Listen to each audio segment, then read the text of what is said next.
కొన్ని ఎన్నికలన్నా కనీసం కొన్ని రాష్ట్రాలకు ఎన్నికలు ఉంటే దానికి కొంత అడ్వాంటేజ్ ఉండేది, అది కూడా లేవు. లోక్సభ ఎన్నికలు లేవు.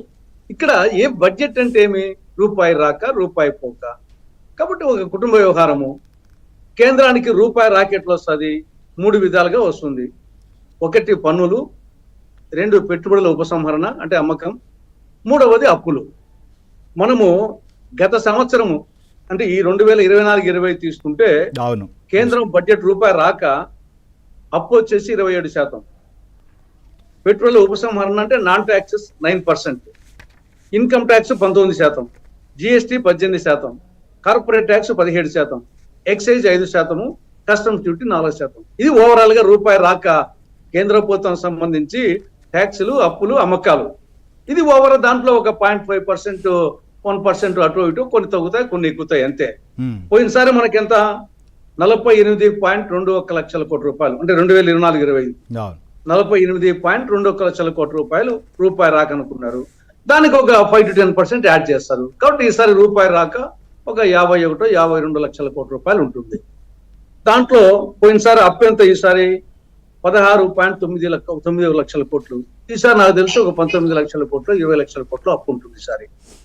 రూపాయి పోక ఏముంది, రూపాయి పోకలో స్టేట్ షేర్ వచ్చేసి 21%, interest 19%, central schemes 16%, centrally sponsored schemes 8%, defence కి 8%, సబ్సిడీకి 6%, పెన్షన్స్ 4%, మిగతా కొంత డిపార్ట్మెంటల్ గా. కాబట్టి దీంట్లో కొంచెం అటో ఇటో తేడా అంతే తప్పనిచ్చేసి దానికి కూడా ఎకనామిక్ సర్వేను ఆధారంగా తీసుకుంటారు. ఎకనామిక్ సర్వే ఉద్దేశం ఏమి, ఎకనామిక్ సర్వే వచ్చేసి ఒక డయాగ్నోసిస్ అండ్ ఒక రోగికి వచ్చేసి మందులు ఇచ్చే ముందు, డాక్టర్ మందులు ఇచ్చే ముందు జబ్బును డయాగ్నోస్ చేసి దానికి ఏ విధంగా అనేది ఒక టెస్ట్ అన్నమాట, ముందు క్లినికల్ టెస్ట్ చేసినట్టు. ఇది బడ్జెట్ వచ్చేసి ట్రీట్మెంట్ కింద లెక్క. కాబట్టి ఆ కోణంలో ఆలోచించినప్పుడు టెస్ట్ రిపోర్ట్లు బాగున్నాయి అంటున్నారు సార్, చాలా మూలాలు పటిష్టంగా ఉన్నాయి అని.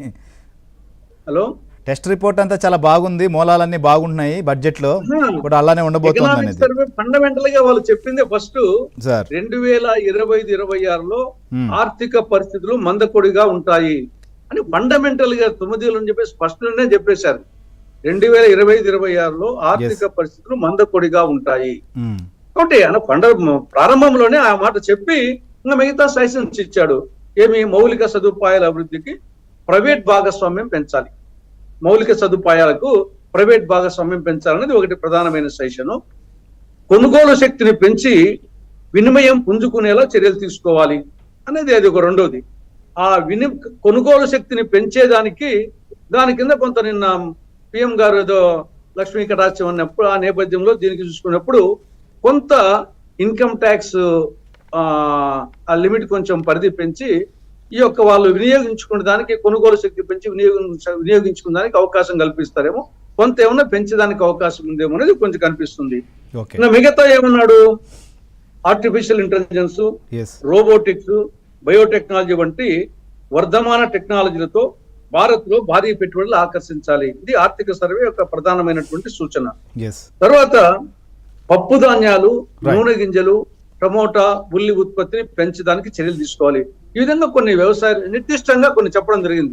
కాబట్టి ఆ కోణంలో ఉంటుంది. ఆంధ్రప్రదేశ్ కు సంబంధించి నాకు తెలిసి పెద్దగా ఏమి అన్ని అమరావతికి ఇచ్చింది అప్పులే, పోలవరానికి ఒకటే ఇచ్చింది, అది వాళ్ళ ప్రాజెక్ట్ కాబట్టి. విశాఖపట్నంకి ఇచ్చింది అప్పే, అమరావతికి ఇచ్చింది అప్పే. ఇప్పుడు ఇంకా నదుల అనుసంధానం కొంచెంగా పెట్టారు కానీ అది ఆల్రెడీ అబ్జెక్షన్స్ ఉన్నాయి. తెలంగాణ గవర్నమెంట్ అబ్జెక్షన్ వదిలి పెడుతుంది.